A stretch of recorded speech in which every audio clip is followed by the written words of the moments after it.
Welcome back to Outdoors with Larry Ray, brought to you proudly by Tennessee Wildlife Resource Agency, Barton Power Sports, Sportsman's Warehouse, and Best Care Home Services. Hey, good Saturday morning, and welcome back to Outdoors with Larry Ray, and here he is, our wonderful host, Larry Ray. All right, Ron Wong. That's Ron Wong, and when Ron comes in, we're going to talk a little fishing. I understand that Ron was born in a boat in Northern California. So, I don't know if anybody has been fishing more than Ron Wong.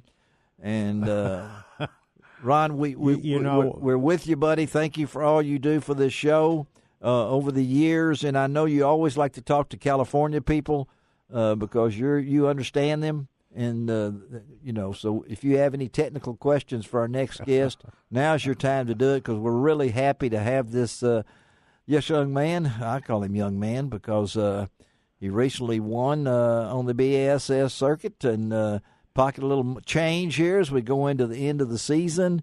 But he's also from Aurora Grande, California, which is, I'm assuming, someplace in Northern California or something like that. Why don't you introduce this guest for us? Hey, our next guest, BASS Elite Professional Tournament angler, Jarrett Lintner.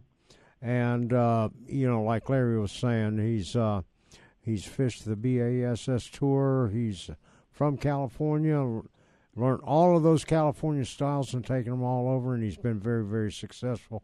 Welcome to Outdoors with Larry Ray, Jarrett. Hey, thanks, guys. Pleasure to be on with you guys this morning. Jarrett, you've been fishing now for some number of years professionally. How can somebody put the miles on that you have to put on? Simply due to the fact that you live out on the West Coast. The majority of the tournaments are from the Midwest to the East Coast. He's probably you got to love to do it. Growing up, it was always, I was watching Denny Brower and Tommy Biffle when he was young, and Rick Clunn, and I was like, man, those guys got it made, and I set that as my goal, and just started, and I had no idea what I was getting into when I started traveling, and 13 years later, now I know every possible shortcut and country road between here and Florida, and sometimes that's not a really good thing to know. Well, let me jump in here because I know I've read a lot about this about Jared and his love of fishing, and I understand, and we'll start right off because I'm the one that you never know what I might ask you before we get into the technical side of your fishing career. Is it true that you come from a dairy farm family, right? Well, not a dairy farm family. So what we did was my grandfather used to basically distribute milk and dairy products back in the day. So we don't actually have a farm that we milk the cows, but as long as I can remember, you were a milkman. He was a milkman. Yes, I'm straight up. I'm a straight up milkman. Yep. Straight up milkman. And so we know that. Yep. We also know you love basketball. I learned a lot about that. I also learned that there came a point in your life where your wife made a very important decision that you didn't know she was going to do. Tell us about that $8,000 surprise you got.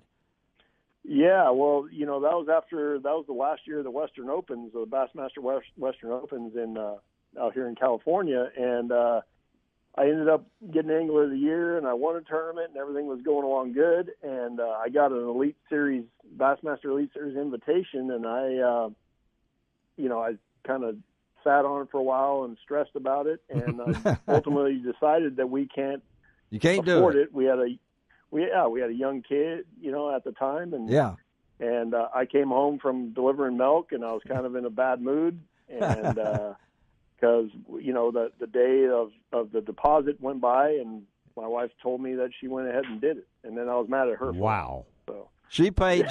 She took the call. Y'all listen to this. Now it was $8,000. Now that was a lot of money when this came about. Oh, and you had a decision to make. Go back to the farm. Your basketball career was over. and your fishing dream was ended, and somehow, your wife Carrie took the call, and you came in and just depressed as everything, and she told you, well, it's been taken care of, and look where you are now, folks. This is no rookie here. I mean, he turned 45 back in September, if I'm not mistaken. Jared, 140 total tournaments for you on BSS, in the money 92 times. But I guarantee you it's those other 48 that you probably don't like to talk about. Yep, absolutely. Because the life of a fisherman, let's be serious about this thing, man. There's a lot of times you don't get a check. Yep, that's the fact. Well, how do you how do you deal with that?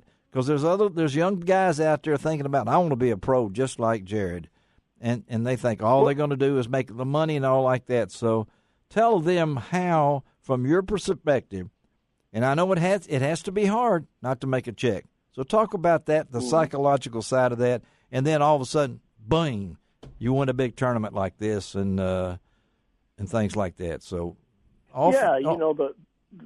the psychological part of it is, I coming from playing competitive basketball, I was always really, really hard on myself. And so when I didn't excel or I didn't have a good game, it really devastated me. And it's no different than not getting a check in a tournament.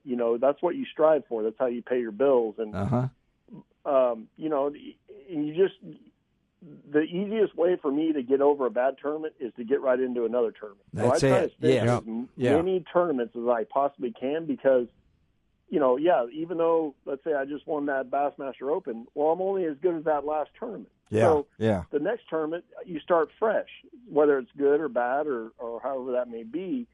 So just really keeping, and you know what?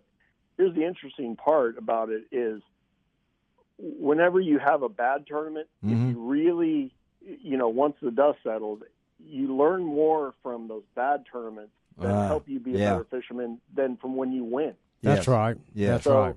So, thinking on a level head, and I'm not, right after a bad tournament, I'm probably the last guy you want to talk to.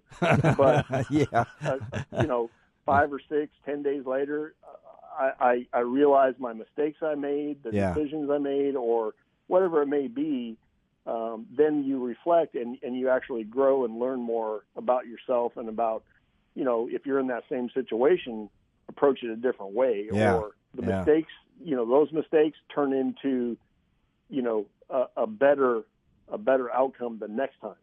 Well, so, that's right. Yeah, and that's the cool thing about bass fishing is you're never going to master it ever. I mean, you're never going to win every tournament you ever fish. It's not going to happen.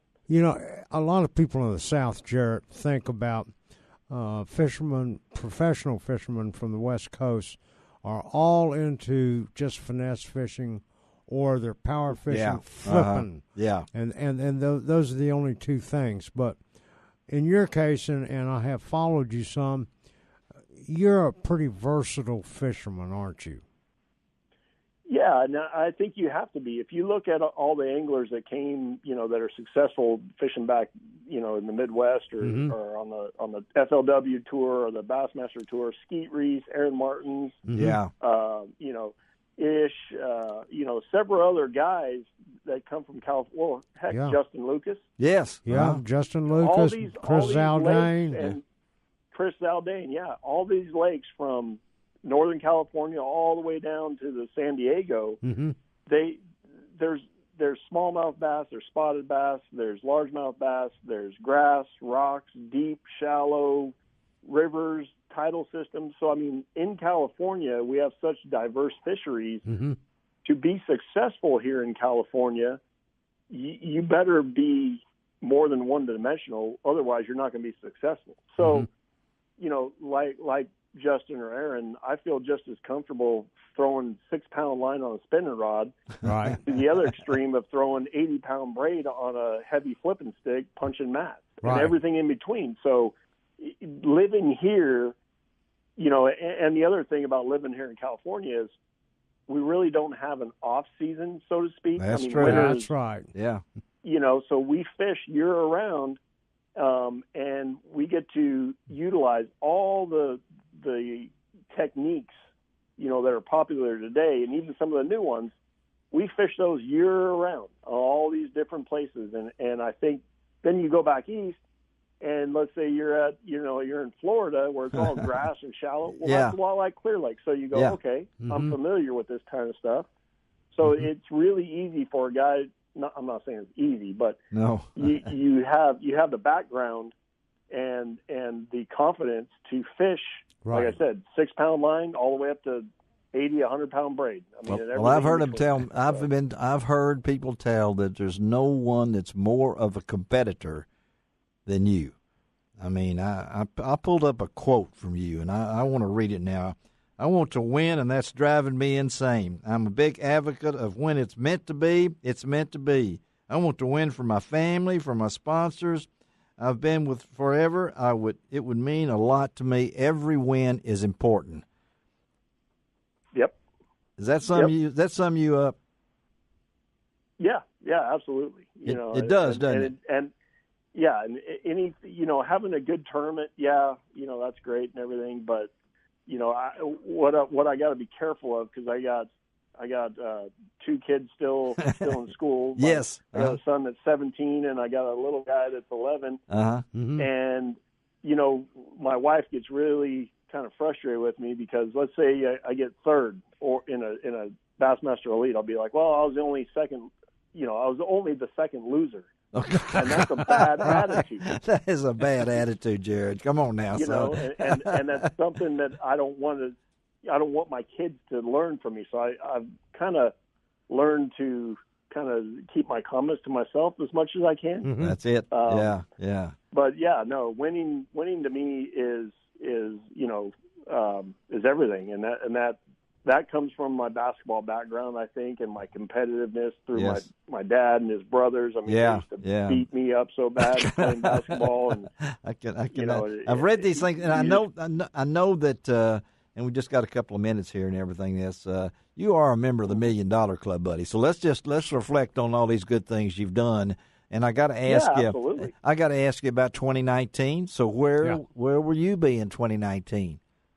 I'll be fishing the Pro Bass Tour and Major League Fishing. There you go. I'm really excited about it. Man, yes. It's going to be it's a different format, but I'm really excited about it. And I mean, as we speak, I'm out here preparing for next year already. I mean, I've only had, several days off now, but I'm already getting geared up for next year. Well, I know we want to wish you nothing but success, Jared. You got a lot of fans here in Memphis, Tennessee, in the area. This is a lot of fishing country, right, Ron Wong? Absolutely, and Jared, I know I will see you down the road at some of those tournaments. Yeah, you guys look it up. Jared, yes, thank you, and thank your wife, Carrie, too, for allowing you to be on the radio. Okay, I just wanted to make sure that you got cleared there so you could be with us. Well, absolutely. Well, thank you, guys. All right. And anytime. We got your number. Yeah, we got your number, buddy. You have a good one, okay? 10-4, you too. All right. I love that. Okay, we're going to take a quick break and wrap it up with the one and only Stacy Walker. Who else could talk about Prime One Camo? It's now in Germany, probably in Saudi Arabia, maybe in Antarctica. I don't know, but now everywhere. It's everywhere. It's something like that. And kind of like Ron. It's like Ron's everywhere. We know where to find you now, John Gordon. Okay. Oh yeah, I'm over there on Walnut Grove. You're on Walnut Grove where the big flag is, right? Yep, okay. All right. Let's take a break. Come right back and close out today's show on Outdoors with Larry Ray.